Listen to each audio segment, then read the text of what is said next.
ओम शांति। आज परमात्मा के मधुर महावाक्य हैं।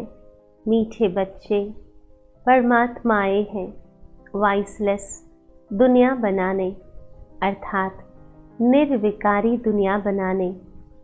सतयुगी दुनिया ऐसी दुनिया है जहाँ विकार नाम मात्र नहीं।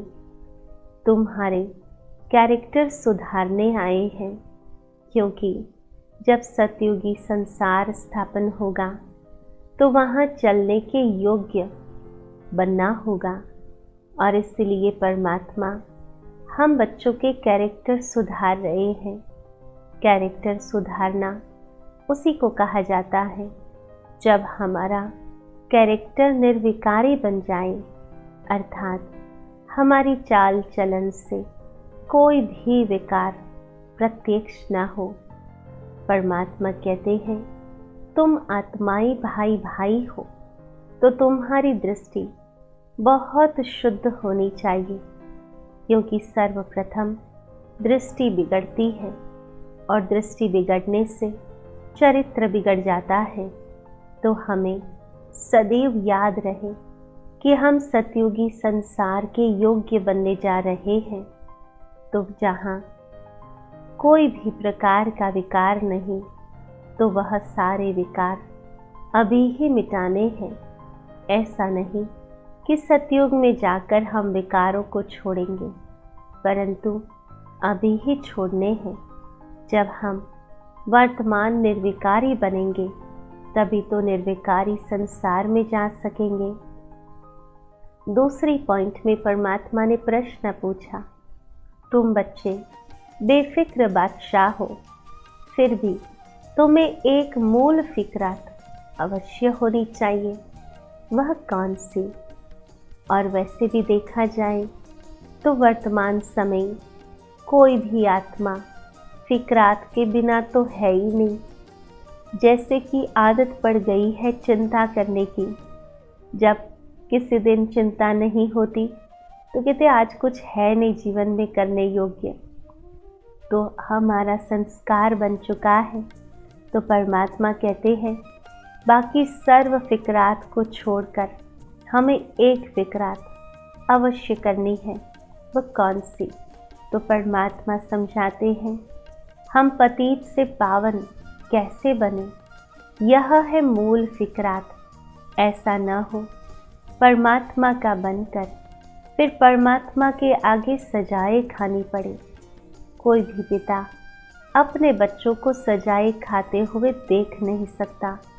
तो परमात्मा हमारे पिता है, वह हम आत्माएं जब सजाए खाएंगे तो उन्हें कैसा लगेगा।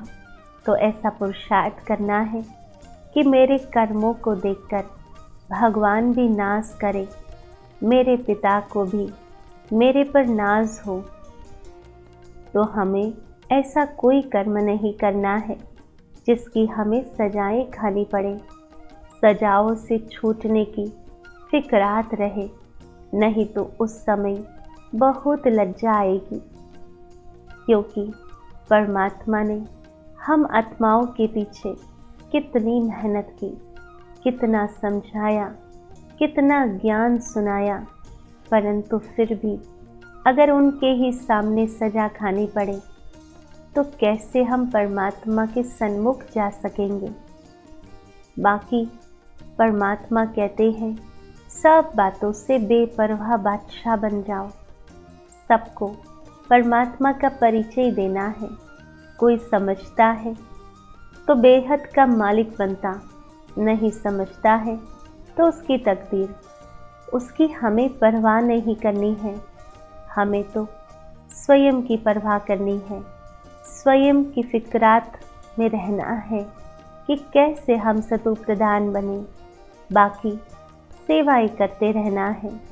तीसरी पॉइंट में परमात्मा ने समझाया, बहुत प्रेम से बैठकर रूहानी बाप को याद करना है। याद में प्रेम के आंसू आ जाए तो वह आंसू विजयी माला का दाना बन जाएंगे। कहते हैं, प्रेम के आंसू बहुत मीठे होते हैं और दुख के आंसू खारे होते हैं, तो हमें परमात्मा की याद में वह प्रेम के आंसू मोती बन जाएंगे और वही मोती विजयी माला के दाने बना देंगे। परमात्मा इतना स्नेह स्वरूप है, स्नेह के सागर है। उस परमात्मा की जब अनुभूति होती है तो आंखें भी प्रेम से बहना शुरू कर देती है। जिनका इंतज़ार हम 2500 वर्ष से करते थे, वह परमात्मा आकर मुझ आत्मा को पालना दे रहे हैं, पढ़ा रहे हैं, वरदान दे रहे हैं, सतो प्रधान बना रहे हैं। इन्हीं बातों को सिमरन करते करते परमात्मा से इतना प्यार जुट जाता है कि परमात्मा की याद में प्रेम के आंसू बह जाते हैं। अपना समय भविष्य प्रारब्ध बनाने में सफल करना है, साथ साथ अंतर्मुखी हो सबको अलफ का परिचय देना है, अर्थात परमात्मा का परिचय देना है। ज़्यादा टिक टिक नहीं करनी है, अर्थात कई बार हम सामने वाली आत्मा को प्रसन्न करने हेतु उनको जो पसंद में आता है ऐसी ऐसी बातें सुनाते हैं, परंतु ज्ञान का जो मूल है, परमात्मा संदेश, वह नहीं सुनाते हैं। इसलिए परमात्मा कहते हैं और बातों में न जाकर हमें परमात्मा का संदेश देना है। एक ही फुरना रहे कि ऐसा कोई कर्तव्य ना हो जिसकी सजा खानी पड़े। चौथी पॉइंट में परमात्मा ने वरदान दिया, शुभ भावना से सेवा करने वाले बाप समान अपकारियों पर भी उपकारी भव। परमात्मा समझाते हैं कि जैसे बाप अर्थात परमात्मा अपकारियों पर भी उपकार करते हैं, हमने भक्ति में बेसमझ बनकर कितनी न ग्लानि की परमात्मा की, तो परमात्मा फिर भी हम आत्माओं पर उपकार करते हैं, सत्य ज्ञान सुनाते हैं। ऐसे हमारे सामने कैसी भी आत्मा हो, लेकिन अपने रहम की वृत्ति से, शुभ भावना से उसे परिवर्तन कर दो। यही है सच्ची सेवा। जैसे साइंस वाले रेत में भी खेती पैदा कर लेते हैं, ऐसे साइलेंस की शक्ति से रहमदिल बन अपकारियों पर भी उपकार कर धरनी को परिवर्तन करना है।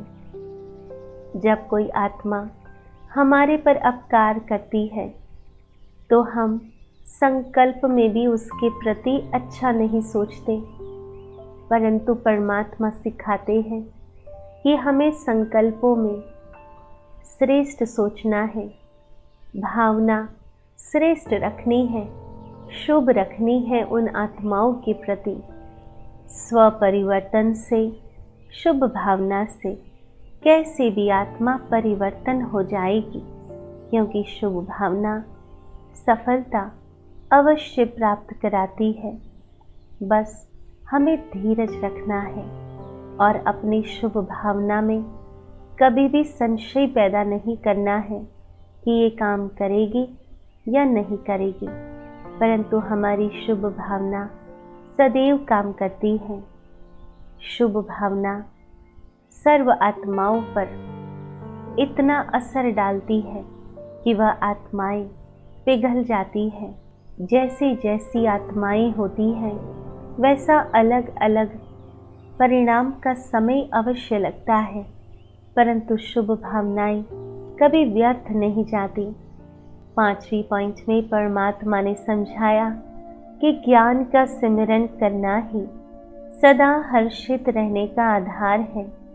जीवन में अनेकों परिस्थितियां आती है, जब इस संसार सागर में हमारी जीवन रूपी नाव को चला रहे हैं, तो ये तो हम सोच ही नहीं सकते कि सागर में लहरें ना उठे। लहरें तो उठेगी, परंतु यह ज्ञान हमें हर लहर से खेलना सिखाता है, हर लहर में खुश रहना सिखाता है, तभी तो हम जीवन को एंजॉय कर सकते हैं। तो यह ज्ञान का सिमरन हमें हर परिस्थिति में करना है। केवल ज्ञान सुनते समय ही सिमरन करें ऐसा नहीं, परंतु पढ़ाई हमारी 1 घंटे की होती है, परंतु 23 घंटे प्रैक्टिकल पढ़ाई होती है। जो हमने सुना है उसको प्रैक्टिकल में लाना है, तब हर परिस्थिति, हर क्षण हम हर्षित रह सकेंगे। तो परमात्मा ने आज विशेष रूप से हम बच्चों को यह 5 बातें समझाई। सबसे पहली स्मृति यह दी कि परमात्मा आए हैं वॉइसलेस दुनिया बनाने, तुम्हारे कैरेक्टर सुधारने। तुम भाई भाई हो तो तुम्हारी दृष्टि बहुत शुद्ध होनी चाहिए। दूसरी पॉइंट में प्रश्न पूछा कि तुम बच्चे बेफिक्र बादशाह हो, फिर भी तुम्हें एक मूल फिक्रात अवश्य होनी चाहिए। वह कौन सी? तो परमात्मा ने समझाया कि हम पतित से पावन कैसे बने। यह है मूल फिक्रात। ऐसा न हो कि बाप का बनकर फिर बाप के आगे सजाएं खानी पड़े, सजाओं से छूटने की फिक्रात रहे, नहीं तो उस समय बहुत लज्जा आएगी। बाकी तुम बेपरवाह बादशाह हो, सबको बाप का परिचय देना है। कोई समझता है तो बेहद का मालिक बनता, नहीं समझता है तो उसकी तकदीर तुम्हें परवाह नहीं। तीसरी पॉइंट में परमात्मा ने समझाया कि बहुत प्रेम से बैठकर रूहानी बाप को याद करना है। याद में प्रेम के आंसू आ जाए तो वह आंसू विजयी माला का दाना बन जाएंगे। अपना समय भविष्य प्रारब्ध बनाने में सफल करना है। अंतर्मुखी हो, सबको अलफ का परिचय देना है। ज़्यादा टिक टिक नहीं करनी है। एक ही फुरना रहे कि ऐसा कोई कर्तव्य न हो जिसकी सजा खानी पड़े। चौथी पॉइंट में वरदान दिया, शुभ भावना से सेवा करने वाले बाप समान अपकारियों पर भी उपकारी भाव।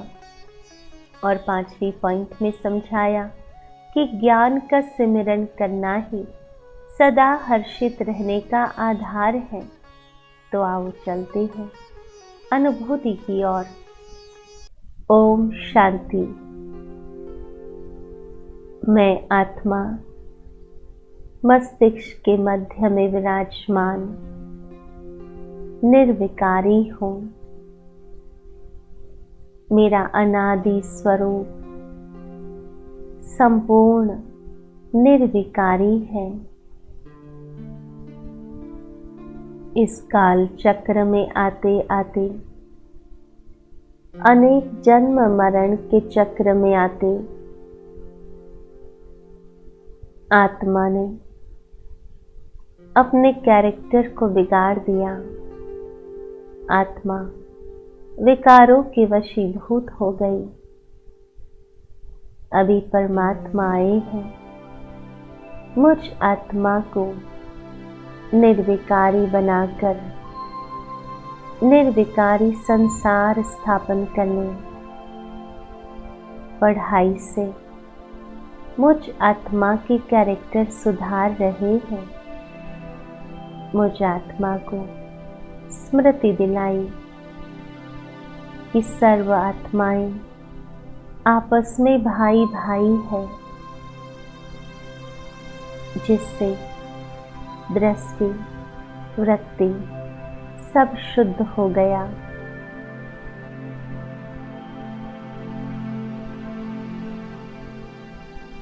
अब तो केवल एक ही फिक्रात है कि आत्मा को सतो प्रधान बनाना है। ऐसा कोई कर्म नहीं करना है जो पिता के सामने जाते मुझ आत्मा को लज्जा आए। अपने पिता के सन्मुख सजा खानी पड़े। इसलिए सदैव ध्यान रहे कि मेरा हर कर्म श्रेष्ठ कर्म हो, परमात्मा की श्रीमत अनुसार हो। मैं आत्मा कितनी न सौभाग्यशाली हूँ जो परमात्मा प्रेम का अनुभव करती हूँ।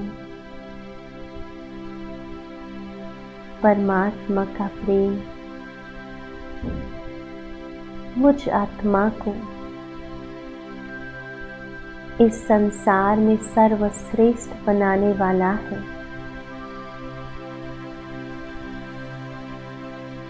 कहते हैं प्रेम समान बना देता है, तो परमात्मा प्रेम भी परमात्मा के समान बना देता है।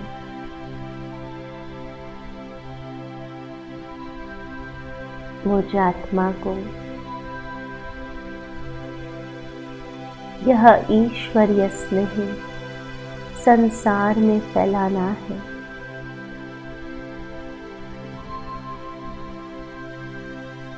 ओम शांति शांति शांति।